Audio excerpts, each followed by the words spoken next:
There we go. Welcome everyone to Gems from the Wisdom Traditions, a conversation circle sponsored by Still and Moving Center here in Honolulu. And we want to welcome everyone to today's topic of head learning and soul wisdom. Before I introduce our speaker, I'd like to ask Cliff if he would read a really beautiful and mantramic passage from The Voice of the Silence, which is a translation from an ancient Tibetan Buddhist text called the Book of the Golden Precepts. So, Cliff, could you start us off? Sure. Saith the pupil, O teacher, what shall I do to reach to wisdom? O wise one, what to gain perfection? Search for the past, but O Lanu, be of clean heart before thou startest on thy journey. Before thou takest thy first step, learn to discern the real from the false, the ever fleeting from the everlasting.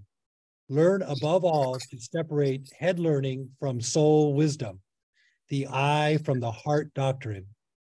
Yea, ignorance is like unto a closed and airless vessel, the soul a bird shut up within. It warbles not, nor can it stir a feather, but the songster mute and torpid sits and of exhaustion dies.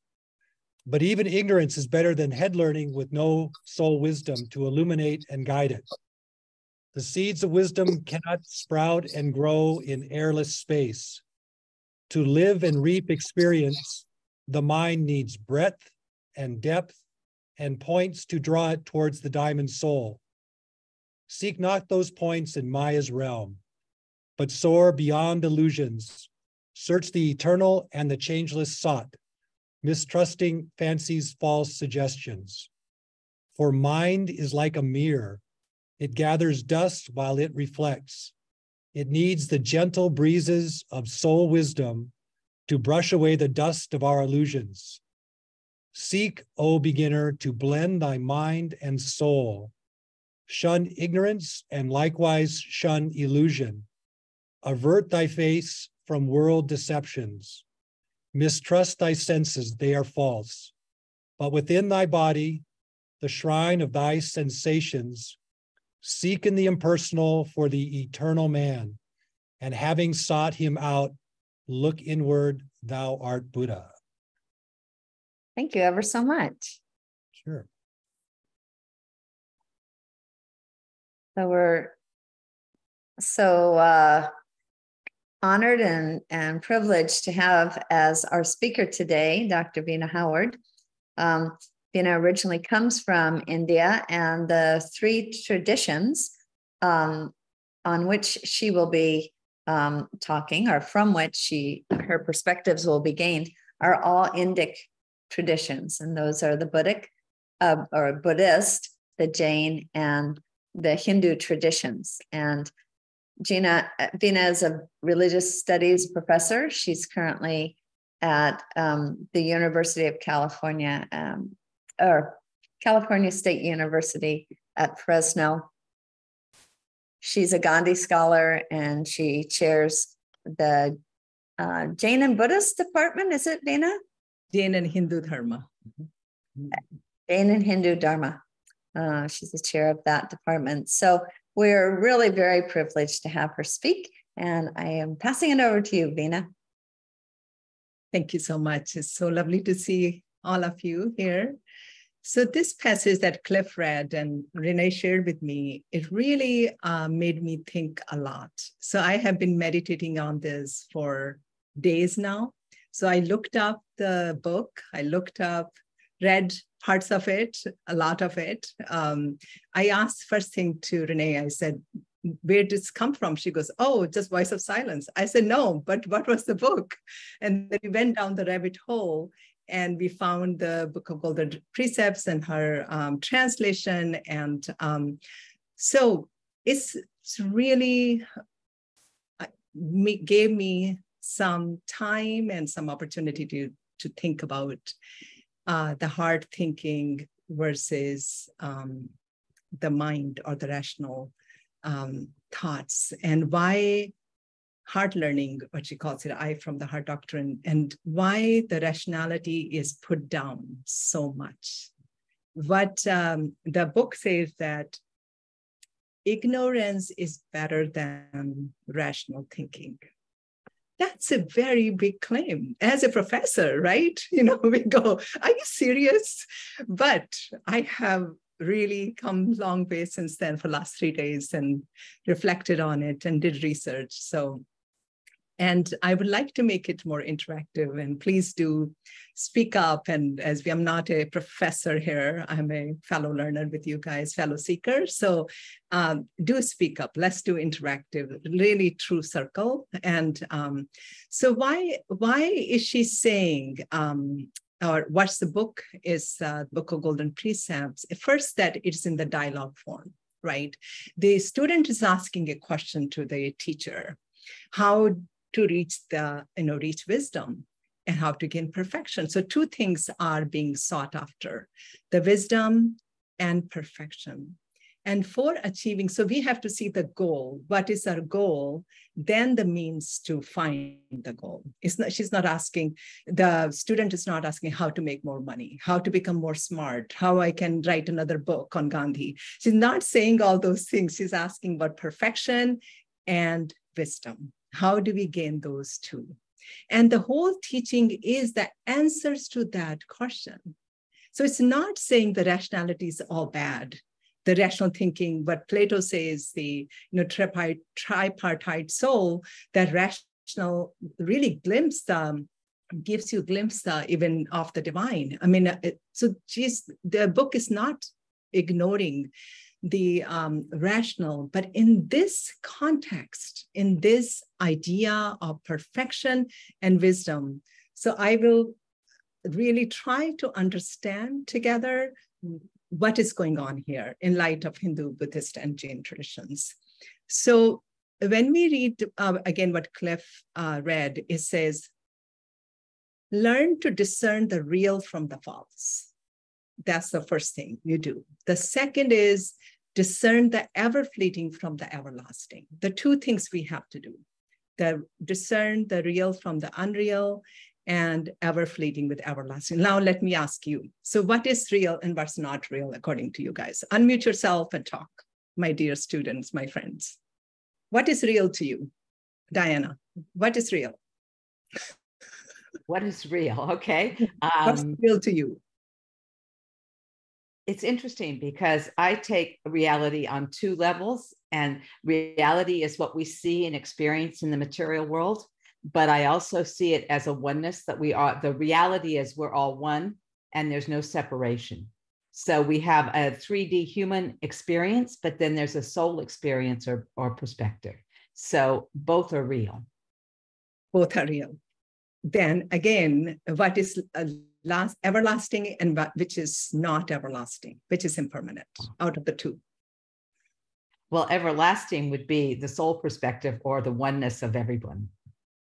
So you are the great pupil, right? You got this, even though you just put on the spot and you had this answer, because we as humans have this ability, because we have that experience in ourselves. We know what is real, which is we can, the words can't explain it, but you feel it, you sense it. And when we are in that state, we are much happier, much joyful, much connected, much content. But if we are not in that, is mine, is me, is why didn't she do that for me? Why, he did that for me? We constantly are in the conflict. And it's the everlasting thing is the experience. It's not a thing in itself. When you say unity, I'm connected, you can't show me how you're connected with me, right? I feel connected with you. I experience connected with you. So there is a fun, when I sit next to you, let's say I was in the same room when you are, I am real and you're real, but we are still, in order to feel that the greater sort of, the beyond are real, the sensory real, we feel something that is beyond words, beyond that, we just experience it. So what this book is telling us, that there is something is beyond rationality, and beyond our sensory experience. So then it says, shun ignorance, likewise shun illusion. Avert thy face from world deceptions, mistrust thy senses, they are false. And that's really fascinating for me. Why are the senses false? Why are the senses are called false? Why are they illusory? Nancy, could you help me, please? Mom, Nancy? I think they're illusory because not everybody has the same experience. If you smell something, I smell it one way, but you smell something different. I see something in the distance and you see something else in the distance. It's like that, I think. Exactly. I mean, we don't. Yes, David, please. Yeah, sorry, I'm a little bit on the last question too, because the first thing that came up for me is what is real is my emotions are real, but they're not everlasting. They're ever fleeting. They're not real. Then they're not real, which is not everlasting, is not real. Okay. Real with a capital R. All right. And then why the senses are not true, that one seemed easy for me because I think we don't really see things as they are. They're imbued with our life experience. We see things as we've learned to see them. As we learn to see them. And also, exactly, and they're also ever fleeting. When I am very happy, I smell the roses much stronger. I enjoy them. But when I'm not in a good mood or didn't get the job I wanted or something, then I don't have that experience. I don't have that. It's different. It changes. So everlasting and real are together, and illusory and changing are together on the one side.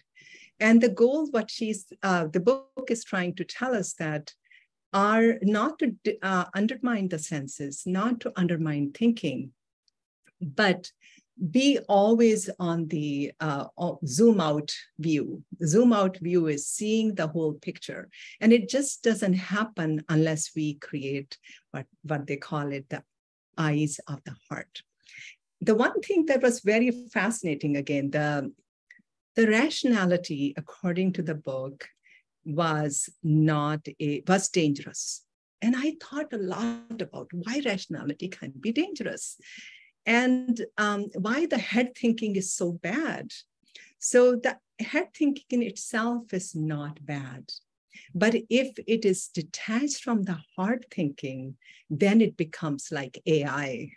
Artificial intelligence. It's like robots. It's like you push the machine, you don't know who is on the other side, who is getting hurt, who is getting this effect of my actions.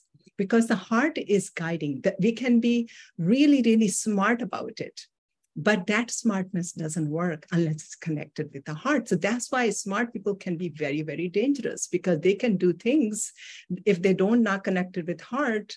That's why it's very, very important to rather be ignorant, that at least you're not a threat to the humanity, because you're just chilling and having fun and do whatever, But when you are smart or rationally so aware, and now you don't have a heart with that, we are in trouble.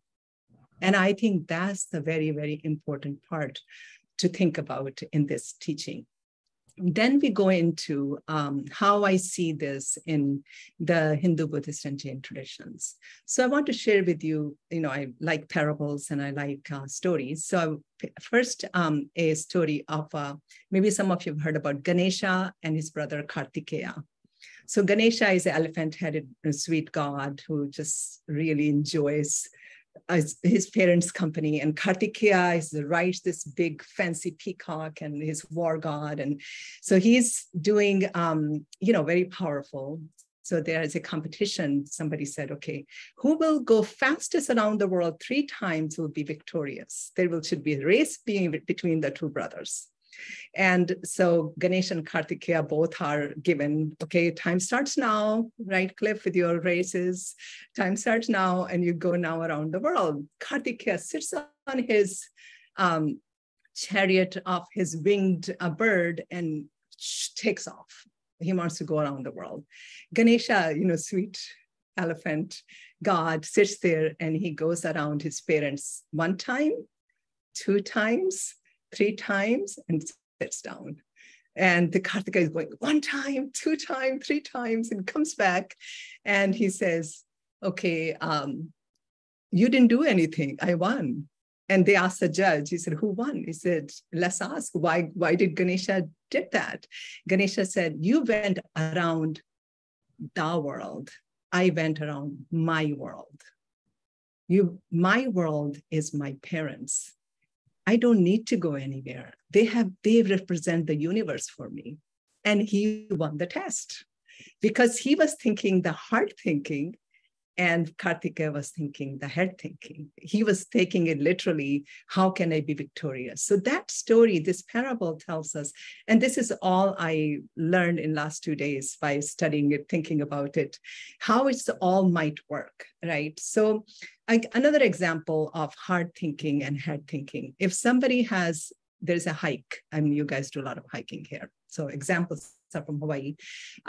You say, you go up, that hike is 12.4 miles long. That's head thinking. Yeah, well, you figured out. And the wisdom is, well, we should pack some water to go on the hike, right? Because it's too long. And some kind of deeper insight will be building a lemonade stand on the mile 6 for others, that the people who are thirsty can have water. I read that, I'm going, oh my goodness, this is the heart thinking, head thinking. It's like a stages of it. The one is just learning from it, but other one is doing things, applying in a way that is always the head thinking is in the service of the other, not for me. The rational thinking can be just in my head. The heart comes in, then I open for compassion for others.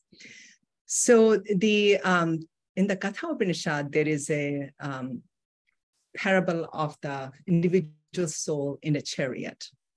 And according to it, it says, know thou the soul as rider in the chariot, the body as a chariot, know thou the intellect, buddhi, as a chariot driver, and the mind as the reins.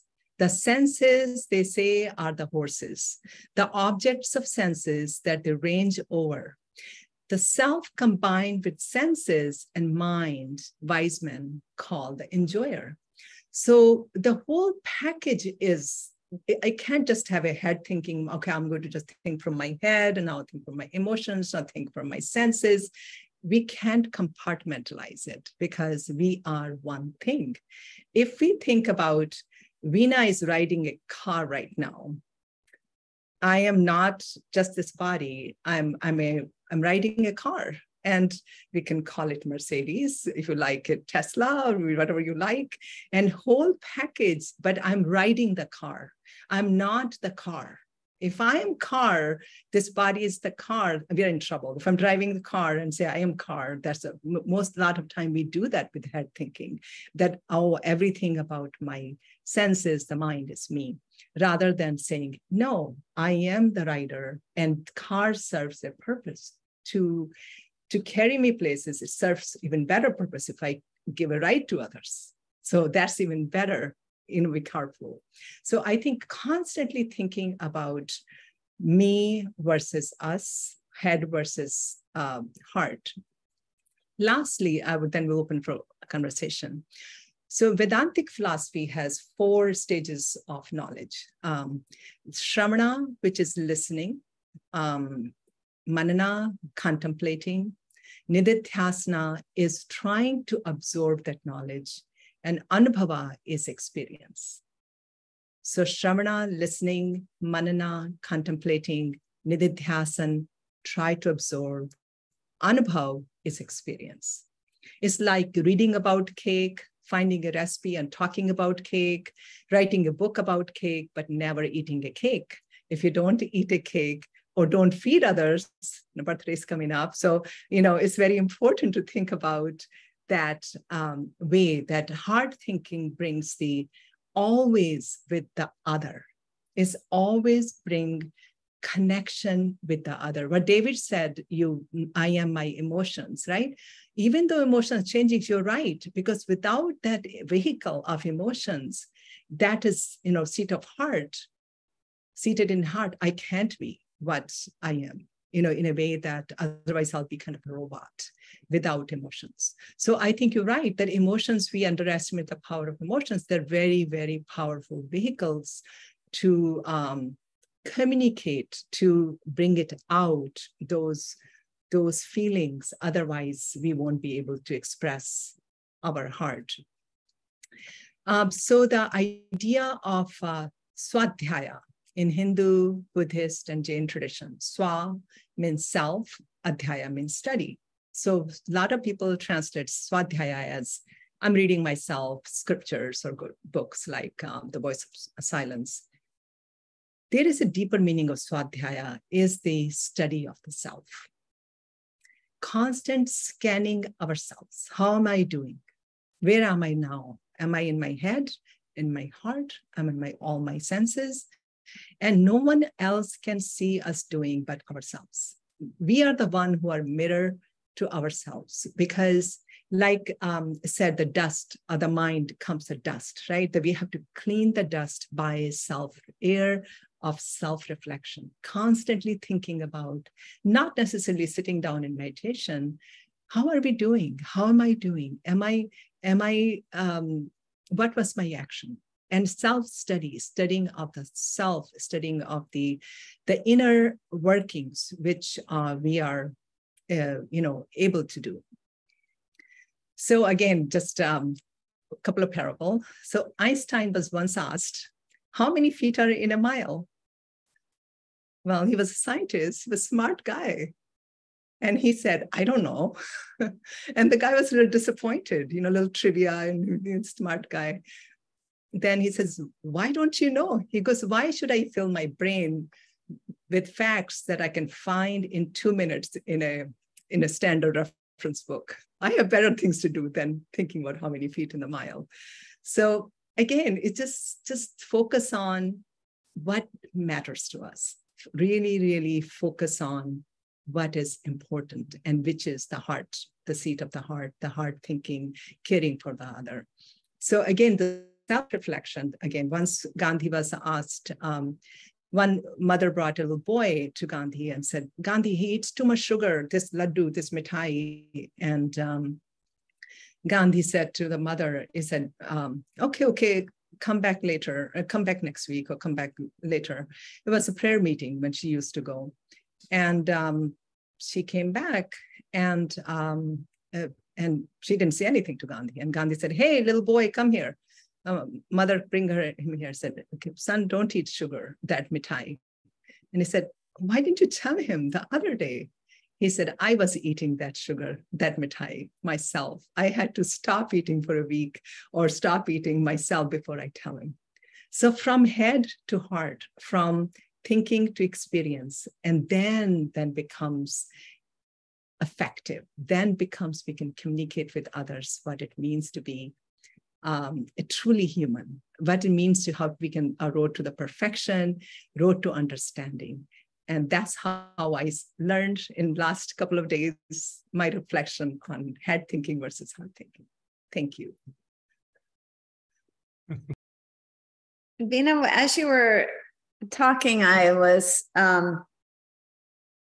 thinking of a conversation. Actually not even the conversation itself, but just kind of one of the points in the conversation that Cliff and I were having recently about whether there's kind of like higher and lower thinking, higher and lower feeling.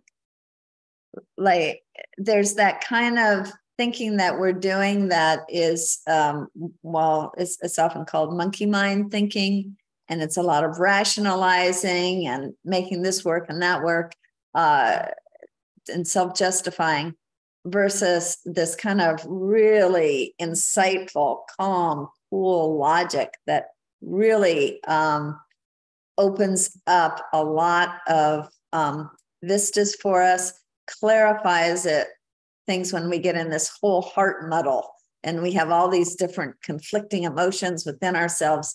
Sometimes when we just get that cool, clear vision with that, I want to call it a higher thinking, then it helps the heart. But on the other hand, when we can have this really shrewd, calculating mind, like you were mentioning, sometimes we need the deep heart, the true heart, to get through that cold logic that is, I mean, like you say, it can be very dangerous without that more grounded, deep heart to cut off that whole ego edge of it, I think. So what do you think of two hearts and two heads? We are, I call it storied universe. We are storied. Even though we are look like a one thing, we have multiple layers.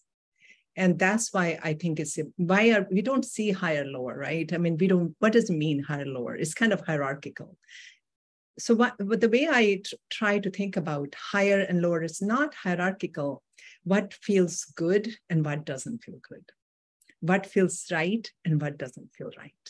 So we know that whether word you use monkey mind and calculative ideas, no matter who it is, they don't feel good. They're just not feeling right. And a lot of us get an anxiety for that, and kind of, it leads us to sort of not a place of peace.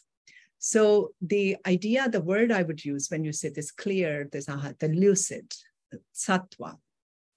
And she uses the word, or the book uses the word sat in this. I was reading the book, the state of sat. Sat is truth. And truth is not just speaking truth. It is the things they are, right? It's nothing to be muddled in, nothing to be muddled out, the way things are. Once Gandhi was asked, he said, "You are so pithy and straight." And, we try to make things up and write this flowery speech. And he goes, "Just tell the truth. You don't need to make too many words. Just say what you mean."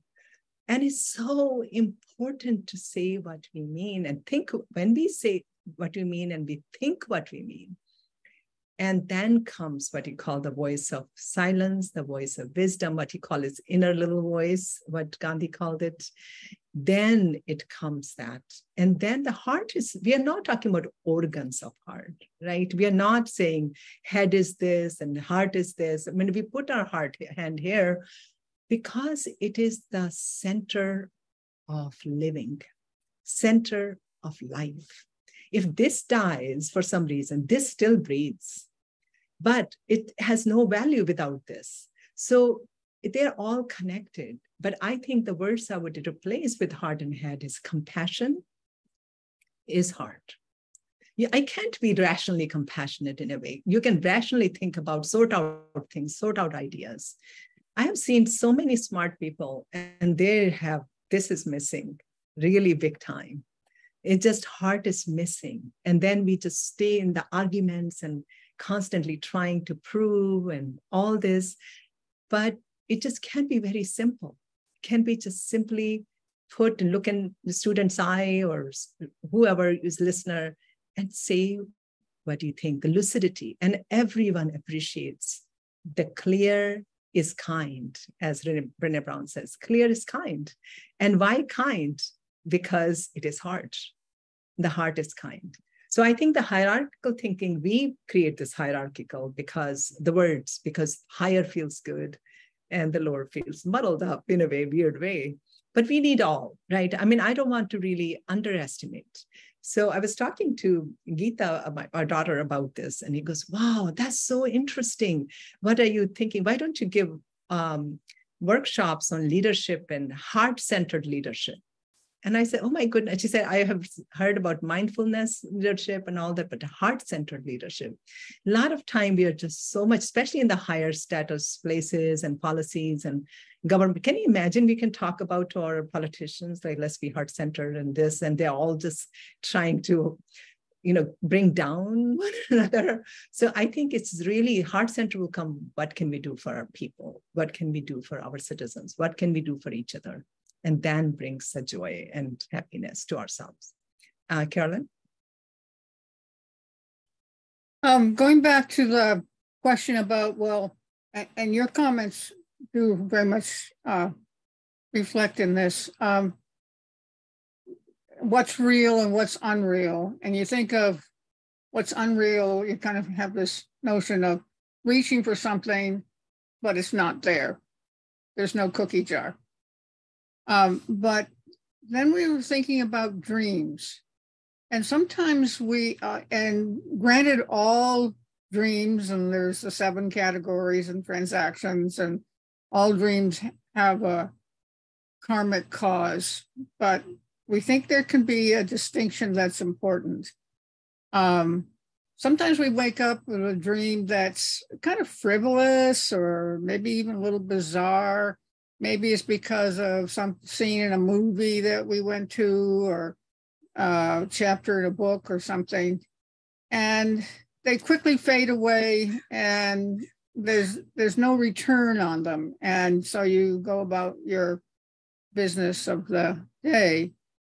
But sometimes we have a dream, we realize that it's kind of coming from deep thought, and it has, maybe it's about the justice of something. And maybe it's related to some sort of question or experience you've been having, but it seems like it has a standing power, an instructive power. It gives birth to more thought. That's really important, that some kinds of dream experiences do link into, do give you something very thoughtful, and they sustain their influence over maybe a longer period of time. And in fact, you might even come back to remembering and thinking about the dream some hours later, even if it's a busy day. So you do get the sense of, this is, you might say, this comes from soul experience. This comes from a question, an issue, a principle that you really know, you sense you need to think about, and for some reason. And so you might start thinking, well, what are the implications of this? So that kind of deep-seated birth of thought doesn't come every day or every night, at least not for this student. But we can recognize it's important. And so it does have a reality. It exists in something true. And so you could say that it does have a reality, even if it's ultimately, it's something you can move on from. Maybe it helps you solve a certain question or a moral issue or something. And so, 2 years from now, you'll barely remember. It will cease to have influence, or it may come back. You hear people saying, I just had the same dream last month. I think I need to think about it more. So I think that is, that experience has a reality that other dreams might not have. That's all we wanted to say. Thank you. Very interesting. Very, very fascinating. The dreams are cool. I just always think about, what is dream, where it comes from, what does this mean? So that's really worth contemplating. Yeah, I think that idea that there may be soul wisdom coming through. Yeah. And that if we lend the thoughts from our mind, and then also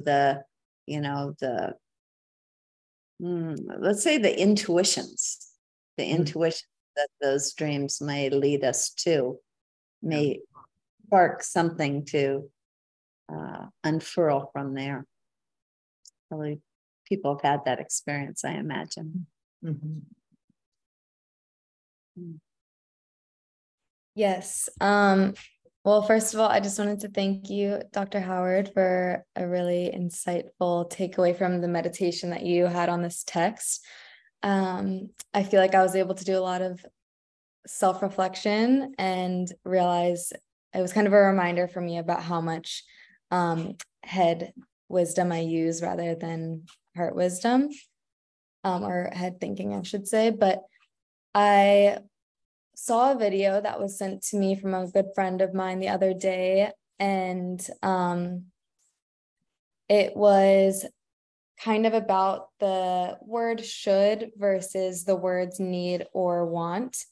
And the narrator in the video was saying, sometimes when I think things in my head, like, oh, I should go sit outside, or I should go for a walk, or I should have some water. Those thoughts I think are really interesting, because I kind of made this connection that should can be that rational thinking, right? Because it's not really, why should we do that? Whereas if we switch that conversation with ourselves to, I want to go outside, or I need to go outside, I think that's when it's able to come from our heart wisdom rather than from the head. So that is kind of one practical way that I think I've been able to practice starting to notice when I really am overusing my head. And that maybe some of you guys might be able to try, just start to notice when you think things that start with I should, and where that comes from, and then see if you can either ignore it or change it to I want to, or I need to. That's so cool. That's so interesting. I never thought about that. That language also, and that's what I think the senses are, and the language are, and the emotions are vehicles. And how we train our mind, the words we use they reflect our reality. And that's how the should, meaning that I'm obligated to do it, right? And I want to, or it would be good for me to take a walk, or it's really healthy for me to take a walk. I mean, that's really changing the same thing, but in a more positive, more connected, rather than, just I have to do this because otherwise, it's not good for me, whatever, but saying positively, right? So I think that's what I'm thinking about a lot more about senses and language. And I think it does frame our reality. So the words have power, words have meaning, the words have, like the word heart and head in itself, we have assigned meaning to them, right? Heart is an organ and head is an organ, right? If doctor will say, okay, this is the brain, this is this. But now we have really created this very metaphorical and a very, the language to heart and language to the head, right? To make it, to understand our storied world. And I think which is, if we speak the right way, which takes, and because I think even the dreams, what Carolyn was mentioning, that they are our voices of sometime our head, and sometime when our reality sort of should get suspended, there's an opening happens. When I am totally vulnerable, totally sort of liminal state and sleeping and, away from all the clutter, there's some kind of intervention happen. And I think in the head thinking and heart thinking, I should do it is narrating something different to you than I want to do it. I would like to do it. I would like to go for a walk. I'll enjoy a walk today. It just suddenly changed the whole thing, right? So I love that how, even though, the book doesn't talk about senses and they are imparting a metaphysical teaching and saying that they can be obstruction to the real understanding because we get mired into those. But in itself, we need these vehicles to get to where we need to go. It's like a car, right? I'm sitting in a car. Without the car, I wouldn't be talking right now. Veena won't be here if I didn't have a body, right? So I think it's the constant thinking about where is my place, what I am doing, how am I doing? It's all about with the other. Heart, head doesn't mean anything by itself. It's always in relation to other. You know, how do we know if I have attained enlightenment today? I said, okay, I'm enlightened. I'm all perfect, all wise, wonderful. I became the Buddha. How do you know I'm a Buddha? Unless the Buddha came out of the, away from the Bodhi tree, walked and taught his first 5 disciples, and went to village, then became the heart. The perfection became perfection for everyone. Otherwise, perfection, so many yogis come and go, we won't know. It becomes perfect, it becomes relational, it becomes valuable, always in relation to other. And that's why I think we can recognize the Buddha, recognize the Lord Mahavira or other sages, because they came to us and to give the teaching. I mean, this book, what S.P. Blavatsky translated, I don't know how she knew the language of the symbols, I have no idea. And who goes to Tibet and where to get the book and to translate. But now we have that teaching because of their efforts. And now we can learn from it. And, you know, that piece of wisdom was between student and teacher, some obscure world, now I have it, you have it. And so we learn from the teaching of the heart versus, I wouldn't have thought about this. I mean, yes, I understand a little bit, but this experience made me deeply reflect on this idea. And that is Swadhyaya, that is self-study, and that is watching our language, that is watching our dreams, that is watching, thinking through the whole package. Otherwise, you know, we said, oh, it's just thoughts. No, the thoughts are words, and they manifest in many, many ways. So I think it's all about how am I feeling inside? That's my job, is to think about how am I doing? I can make a smiley face outside, but how am I doing inside? And that only I am if I have a dust on me, so what it says, the dust of the mind mirror, or it is, I think people are very smart, they sense it. Your friends, colleagues, family members, whoever you touch, they sense it, how we are communicating. Lovely question. Hello, Nancy, Mom. Hi. In all this, I'm wondering about people who seem to be all evil. Let's just say Hitler for now. Yes. I wonder if there's any evidence that anybody knows about that Hitler or some leader like that. Do they ever think about themselves and evaluate themselves? Do they ever experience the heart? It just seems to me that must happen. Maybe it's the amount in the person, but it's hard for me to think that somebody who seems all evil doesn't have any heart experiences. What do you think? That's a difficult question, but it's important to reflect. How does this work? So if we all have heart, we all have minds, why people can, you know, I would say what the book is saying that to us, the mirror is completely dust full of dust, and it's illusion and delusion, and it can happen. And, you know, unless somebody somehow we are able to help to remove that dust, and there are very few people are like that, but they can be very, that's what delusion is, right? That's the delusion, the word is that they don't see that they're doing wrong. It's not, I visited Auschwitz a few years ago. I mean, if you visit that in Poland and you just realize the enormity of the systematization of the horror that was inflicted on people. I mean, so precisely, you think about rationality, how rationality can be so evil, and that's an example of it.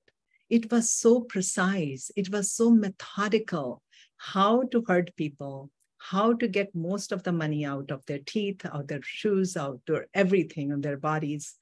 And so that was the one example. What she's saying, or the book is saying rather, is that it's more dangerous, very dangerous than ignorance. Ignorance is not dangerous because you don't know how to do those things. But such a precision, such a scientific way to inflict the maximum suffering, it's just mind-boggling. That's what, I don't know whether people notice that or not. When I went, I just go, whoa, this is something. This is the rationality, its worst. It's the knowledge at its worst. So that's what the book is warning us about. And I think that's a perfect question to get to the other side. How can we have? Yes, the book is saying that you can have that. And it's warning against us. Warning us, don't go there. You rather be ignorant is better than if you have that rationality without the hard thinking. Does that help? Yes, and I'm glad you spoke about IT in relation to that. Yeah, it was just IT. That was 1945, 44. They didn't even have all this kind of the scientific ways to harvest body parts and harvest teeth gold, but they were doing at that time. I mean, I was reading the Mahabharata when I went. So Mahabharata also talks about a lot of suffering inflicted by people. And I said, wow, the humans have that capacity to inflict the maximum suffering on others. And the book is warning us against that. And we need to watch for it. The smart people, we need to watch for that. When you are just that rationality, it becomes so, the word I use, dangerous, right? That becomes so dangerous that unless we bring, then at that time, the heart even doesn't match them. Heart doesn't kill that. Heart does not stop that. You have to use equal force to stop that evil. Even Gandhi, who was all nonviolent, he said, I will sanction in this instance to go fight the war, because this is that. So that's why it becomes, we shouldn't let it go to that stage of danger. I misspoke myself. I was thinking about artificial intelligence. Right. Yeah. I got you. Excuse me. We do use the word, or we have available the word evil. And it's clear, and I think Mr. William Pond Judge speaks about this quite a bit. That evil is beyond the usual kind level of analysis. We can analyze bad behavior. Well, it was this and this and this. We could try to explain it, etc. But there is this category of that which is beyond description, beyond explanation. It's just, and somehow when it sneaks in, so to speak, or when it kind of is nourished, it is very difficult to confront it and destroy it. And that's, of course, what happened in something like World War II. Yeah, it's a darkness, right? That's what I like, is darkness. It is, so we can call those terms, right? It is so dark that you cannot see human suffering. You are so dark, you don't feel pain. You're so dark, you're so shut down, the heart is completely closed. So I think we can call evil, we can call darkness, we can call the names, right? But you're right. I mean, it is the state of that, which is very smart. Evil is very smart. That's the point that I understood from this reading, that it's not stupid, it's not ignorant, it's very precise. If anyone have visited Auschwitz, it's just to change me forever. When I give Mahabharata, talk on Mahabharata, I just give a very different perspective of the human capability of inflicting suffering to others. It's just mind-boggling. Cliff? Well, I'd like to go back to Anna's question a little bit, but before I do, I just think that this thing that you're talking about with rationality, I think rationality that's not connected to the heart is like building a brick wall that separates us from our heart. And once we build that brick wall, we can do all kinds of terrible, terrible things. Yeah. So behind the wall is the heart, but if we don't have access to it, we, through self-justification, through pride, through egotism, through selfishness and so forth, we can end up doing horrendous things. Mm-hmm. But I was thinking about this idea of should and need and want. I was wondering, like, the idea of should, where does the should come from? And it seems like the should comes from somewhere outside of ourselves. Like, I should go to the gym because, right? And I was reading this essay by Emerson about self-reliance, and he says one of the things that keeps us from being self-reliant is conformity. And when we try to conform, we're using externals to determine our actions. Whereas with want and need, when we ask ourselves want and need, it's kind of a process of self-honesty. We're trying to be honest with ourselves. Well, okay, I don't really need this, but I want it. And therefore, at least we're having a dialogue inside of ourselves about need and want, and there's honesty to it. And I was thinking about this philosopher, Thomas Carlyle, who for him, his greatest virtue was the virtue of sincerity. Yes. And I was wondering if, like, honesty and sincerity seem to go together, but sometimes if you're truly being sincere, you almost feel it. You almost feel a connection to your heart. So I was just wondering if you could say something about the idea of sincerity and heart wisdom. That's so cool. Today, I had a discussion on sincerity with my daughter, long discussion on sincerity. And I was looking at the term, because I've been talking about this idea of heart versus head wisdom.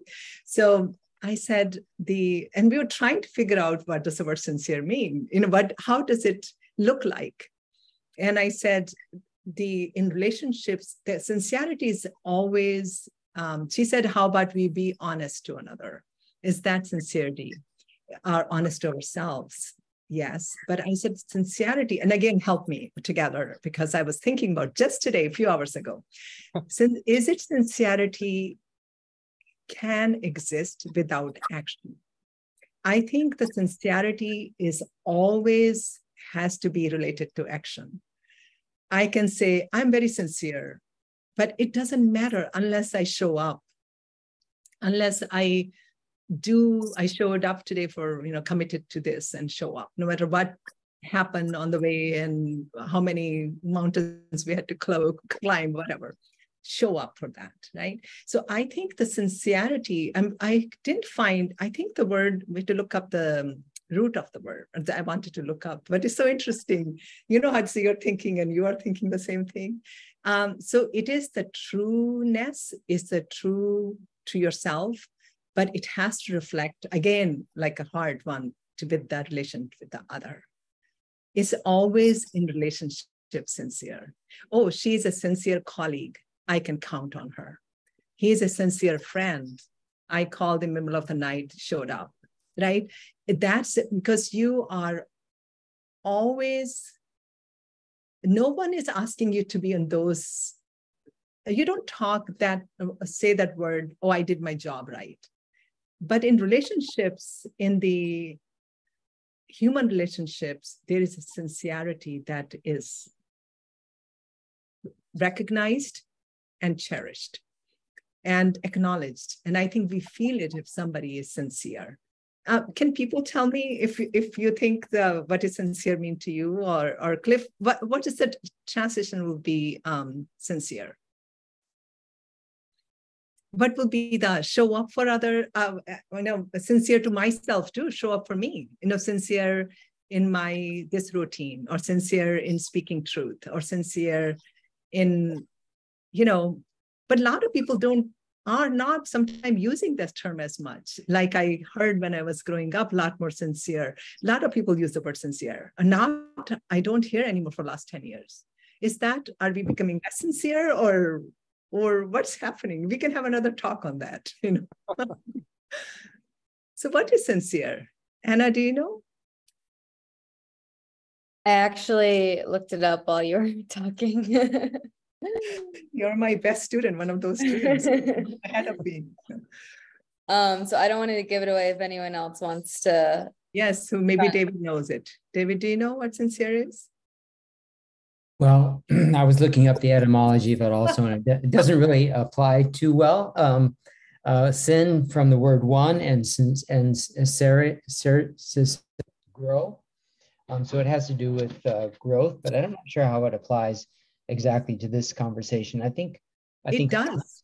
Is a good synonym for it in the domain we've been speaking. So I think it really ends well with this. The sincere is real. This one, the pure, unmixed, unadulterated, right? And that is the definition of in the voice of wisdom. What is real? That is real. It is unmixed, it's unadulterated, it's always pure, it's always feel good. And that is sincere. When we reflect in our actions, that is real, that is good, that is everlasting. That is not a thing that will pass away. It creates a feeling that always with you, which is a sweet taste in your mouth. So I think, David, is exactly relates to our conversation. What is real? What is everlasting? And that is in the heart comes, the head may calculate, you know, oh my God, I'm tired. How do I do this? Oh my goodness. I mean, somebody else will do it. Head is doing all this work. And we know that. But the heart says, no, it's okay. I'm just going to do it. And that is sincere. And that is real. That is everlasting. I think. I was noticing also the from the work of the Heart Math Institute regarding head and heart and the synchronization of the two. But the one thing that they talk about at Heart Math is the amount of magnetic resonation, how much these two organs communicate with the outside.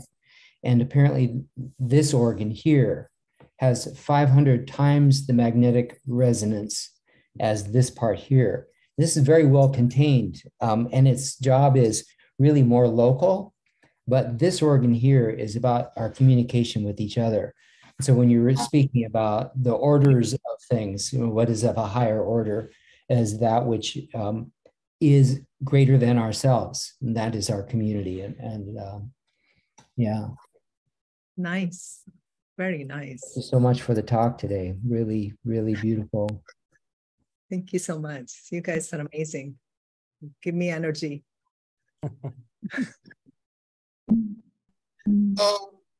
I was very moved by what was just said in terms of, connecting.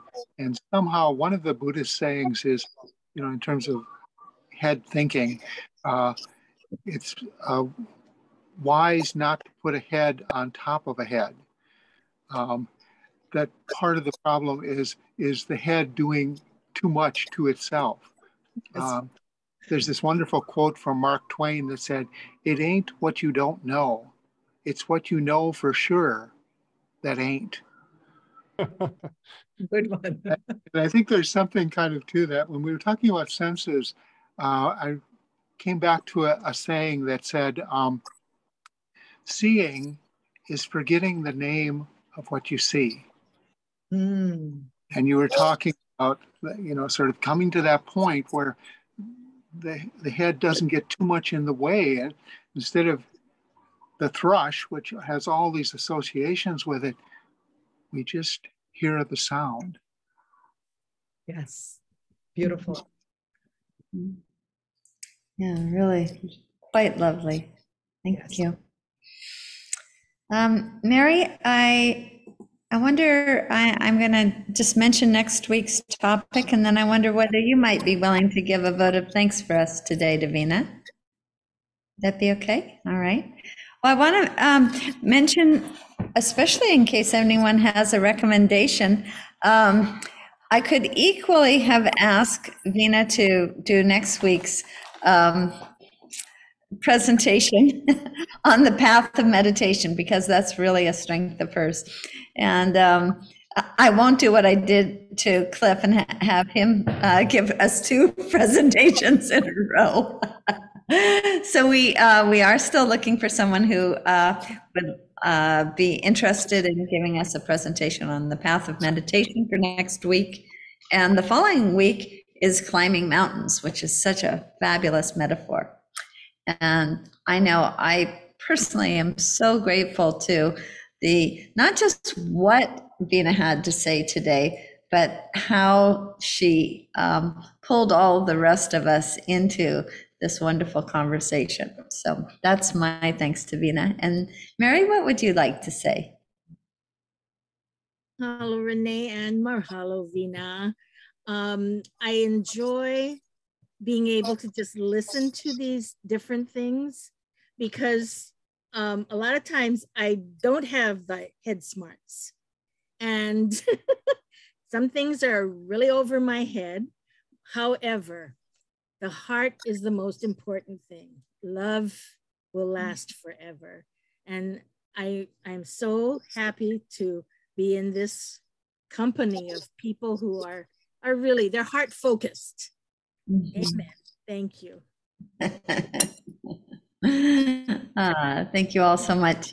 I just was very appreciative of what Veena was doing to me at the beginning, was she was illustrating through example what it means to question and to think hard about something and to stay with it. It's a very Platonic, attitude to have, where Socrates is persistent in raising his questions, and particularly something that he doesn't understand or necessarily agree with. So I thought that was quite wonderful, and to come around kind of to an understanding, and then being able to share it and point out to us what I thought was a very significant point, was basically the motivation is very much determines the color, the quality, and the tonality of the thought, and its desire to be expressed in action. That's why if there's an altruistic impulse within, and we lend our thinking to that, it charges the thinking, and it makes the exemplification of it in practice so much more effective and genuine. And that's what I also loved about the word sincere. I thought that was marvelous discussion, Veena, about sincerity, because that's like a Chinese notion of going back to Confucius about Zen and the sincerity. That's a very profound concept, and I thought you're relating it from arising in the genuine in us, the authentic in us, and the desire such that what you say is what you mean is what you say. There's a connection and integrity that the person has that makes them somehow much more easy to understand and appreciate, because of sincerity, you can rely on them. You know what they're saying is what it is they really feel and mean and believe. And even if you don't agree with it, you just can appreciate the genuineness of it, the integrity of it, the fact that they're at ease with it, the fact that they're not threatened by it easily. They have some sense of serenity, some sense of calmness, some sense of assurance, some sense of confidence. And it just permeates the atmosphere when you encounter it. And you help exemplify that. So we appreciate it very much. I do, that's for sure. Oh, thank you. To your beautiful words. Oh, you made my day. Very sincere too.